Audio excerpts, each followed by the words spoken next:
Tisztelettel köszöntöm a Frankó TV nézőit, Bősről jelentkezünk, ahol a 4. Liga régió bajnokságában az őszt lezáró 17. forduló, amely ugye már rájátszás, előrehozott forduló. A slágermérkőzés, az év meccse, az ősz meccse, az első helyezett Bős és a második helyezett Boleráz között nem hozott gólt.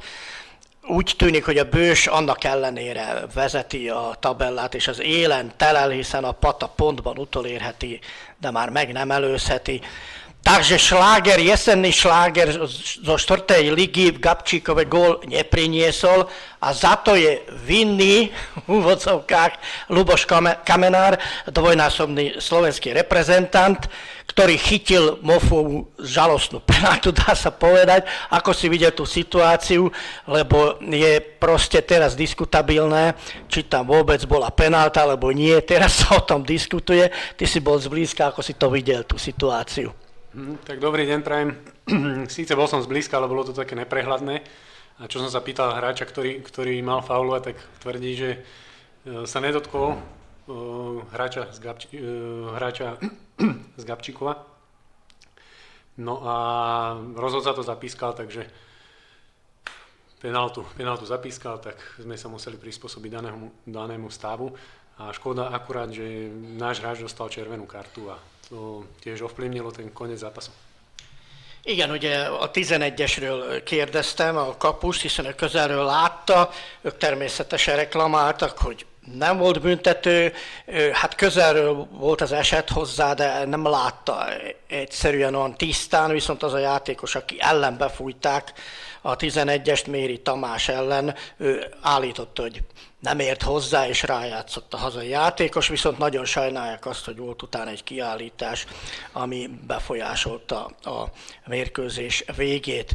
Tak samozrejme derby zápas, k tomu patrí, to sa iskrylo aj mimo, tak povediac aj na ihrisku, aj váš tréner bol vylúčený, trošku bol nervózny samozrejme, ale dá sa povedať, že to bol zápas bez šancí, čiže tá remíza je podľa mňa zaslúžená.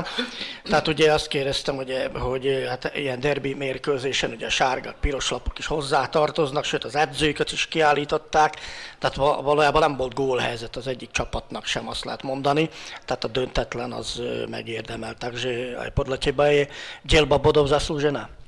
Tak myslím si, že my sme vedeli pred zápasom, že Gabčíkov je veľmi silné mužstvo, ale verili sme si, že by sme tu mohli uhrať nejaký bod, prípadne zvíťaziť. Ale za daného stavu, jak sa zápas vyvíjal, si myslím, že remíza je zaslúžená, aj keď Gabčíkova tam malo, myslím si, trošku väčší tlak, mali aj veľa štandardných situácií, nepríjemných rohových kopov, takže my za daného stavu, že sme dohrávali posledných 20 minút bez hráča, tak s bod bereme a sme spokojní. Igen, ugye ez megérdemeltnek tűnik szerinte is a döntetlen, a pontosztozkodás, bár a Bősnek volt nyomás a kapujára, voltak ott standard szituációk, amelyekből lehettek volna gólok, de főként annak a tekintetében, ugye, hogy kiállították a játékosokat is, tehát ilyen értelemben szerint a döntetlenen elégedettek és megérdemeltnek tűnik a pontosztozkodás. Čo sa týka toho mužstva, je taká legenda okolo Bolerázu, že sú tam veľké peniaze a tak ďalej, že proste taký hráč napríklad ako ty aj ostatní, že proste finančne, že máte na to, aby ste postupili do 3. ligy, bolo by sklamanie pre Boleráz nepostúpiť. Tehát még annyit kérdeztem, hogy ugye legenda kering a bolerázi fizetésekről, hát ő is például egy ex-válogatott kapus, tehát hogy elég jó fizetések vannak ehhez az osztályhoz képest, tehát azért kérdeztem azt, hogy ha nem jutna föl a Boleráz, akkor az csalódott lenne a klub. Máme dobré, dá sa povedať, slušné finančné zázemie, Bolerázy majiteľ dáva do toho slušné peniaze. Čo sa týka o postupe, tak vieme, že aj Gabčíkov má veľmi dobré podmienky, takisto Boleráz, je tam Pata, je tam e-mail, nechcem zabudnúť aj ďalšie mužstvá, tá liga je veľmi vyrovnaná. Zažili sme zápasy aj predposledný, s druhým, s prvým dokáže zvíťaziť posledný, takže tá liga bude ešte dlhá. Zatiaľ to je extrémne vyrovnané, čo som nečakal, keď som sem prichádzal. Takže tá liga je zaujímavá a videli sme to aj dneska. Bol to divoký zápas. veľa kariet, veľa faulov, veľa takých strkačiek do seba, konfliktov, ale zase takémuto zápasu to patrí. Igen, még annyit kérdeztem, annyit mondott, hogy valóban a klub tulajdonos anyagilag elég sokat belefektet a klubba, tehát tény az, hogy szép összegeket lehet keresni Bolerázban, de hát tudja, hogy azért a Bősön és Ímelyen és Patán is jó körülmények vannak, ahhoz képest, hogy ez a 4. liga és Szlovákia. Tehát említette, hogy azért nem csak a Boleráz és a Bős küzd egymás ellen, hanem ott van azért még az Íme és a Pata is. Egyáltalán olyan bajnokság ez, hogy az utolsó előtti is megverheti az elsőt, tehát nagyon sűrű a mezőny, úgyhogy ez még nagyon hosszú lesz, és többen is lehetséges, hogy a följutást megcélozzák. A teraz, čo sa týka osobne tvojej kariéry, ešte ako brankár si mladý, podľa mňa, tak si spokojný, že hrávaš iba 4. ligu, alebo v kútiku duši ešte si myslel, že bude to minimálne 2. liga, alebo si mohol predstaviť seba ako druholigistu, ešte to preložil do magyarčiny.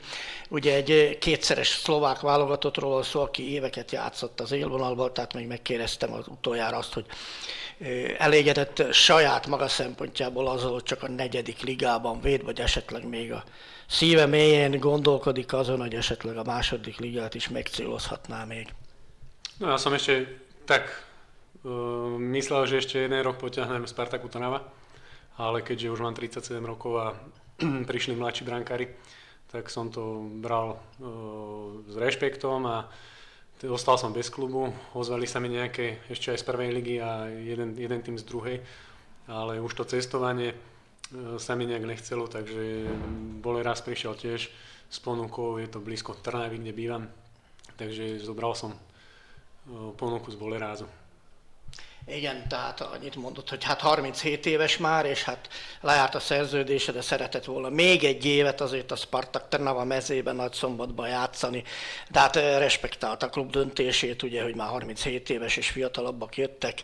A Boleráz közel van Nagyszombathoz, ahol lakik, úgyhogy a körülmények is megfelelőek, tehát egyelőre elégedett. Tak, kto postúpi podľa teba? Boleráz alebo Gabčíkovo, alebo nejaký tretí, s ktorými ani nerátame? Tehát ki fog följutni szerint a 4. ligából, a Bős vagy a Boleráz, vagy esetleg egy nevető harmadik, akivel nem számolunk? To je ťažká otázka. Môže to byť aj niekto iný z týchto tímov, tá sezóna je ešte dlhá a všelijak sa to môže zamotať. Takže budeme v očakávaní, že kto bude mať na jar najlepšiu formu a udrží si tú formu a stabilné výkony a výsledky do toho leta. No, je to tam ozaj vyrovnané. Ťažko povedať, všetci by sme chceli byť na prvom mieste z tých 4-5 prvých tímov. Tá tabulka, je to vyrovnané, je to tam o bod, o 2 rozdiely, takže tam jeden zápas môže ovplyvniť, že z 1. miesta sa dá skočiť na 3., na 4., na 5., takže je to veľmi vyrovnané, nečakal som to. Igen, ugye hát ezt nem lehet eldönteni, mert meg nem csak a Bős és a Boleráz esélyes, vannak ott még azért az első 5-ből bárki odaérhet, nagyon kiegyenlített a mezőny, tehát lehet váratlan vereség, amivel nem számolnak a favoritok, úgyhogy meglepődött, hogy ennyire jó ez a bajnokság és ilyen kiegyenlített, és hát az, aki hosszabb távon fönn tudja tartani a formáját stabilan, az juthat tovább. Takže, ale keď by sa ozval nejaký klub, dajme tomu, tak by si nerád, ale možno, že by si aj opustil ešte Boleráz. Ja už myslím, že sa nikto neozve, lebo predsa už je tam ten vek a treba dať šancu aj mladým chalanom, takže ja si myslím, že toto je taký asi posledná moja fotbalová zastávka. Igen, még annyit kérdeztem, hogy esetleg, hogyha mégis valaki magasabb osztályba jelentkezne érte, akkor nem szívesen, de ott hagyná a Bolerázt, azt mondta, realista, és erre már nem számít, tehát nem lesz ajánlat már, úgyhogy ő egyelőre itt elégedett, és ameddig itt számítanak rá, addig itt fogja folytatni. Luboš Kamenár, ďakujem a gratulujem, že si vychytil takú penáltu, čo by som vychytila ja. Köszönöm szépen, viszlát, dovidenia, ďakujem pekne. Na, köszönjük szépen, még ezt is megértük, hogy egy nagy szombati szlovák magyarul beszél. Ďakujeme. Ďakujem.